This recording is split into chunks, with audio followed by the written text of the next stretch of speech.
The storm clouds have passed here in Florida, and as the sun comes out again, recovery efforts are ramping up across the state.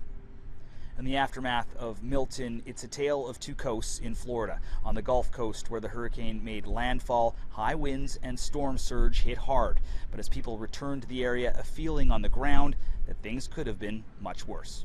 We really were expecting to see the whole place just gone, but to come home and also find 4 of the units completely missing their roofs wasn't exactly pleasant either. But at least our home is still standing. It's a different story on the Atlantic coast. People here spared the worst of Milton's wrath, instead battered by several tornadoes that touched down in the area. This neighborhood, one of a number devastated by tornadoes. 6 people died in this community alone.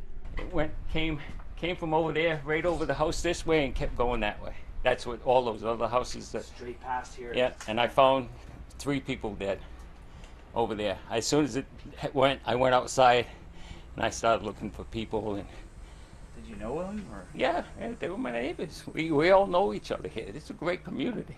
Across the state, recovery efforts are underway, but many challenges remain. More than 1 million Floridians are still without power. Around the Gulf, where Milton made landfall, there are still gas shortages in places, and even days after the storm has passed, flooding persists and officials are still rescuing some residents. We're at 6 feet deep. We have some people who believe that it might get as high as 20 feet. Of course, these recovery efforts come as the state is still trying to address damage caused by Hurricane Helene, which hit Florida just 2 weeks ago. The president, planning to tour the state on Sunday, says help is on the way.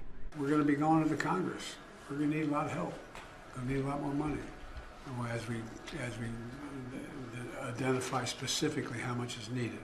So I'm just telling everybody now, I don't want to hear that this is going to be the end of it. Well, it's still unclear how much all this damage will eventually cost. Initial estimates are that the bill could be as high as $50 billion for insurers. Of course, the real toll here is the loss of life. At least 17 people have died in the aftermath of Hurricane Milton.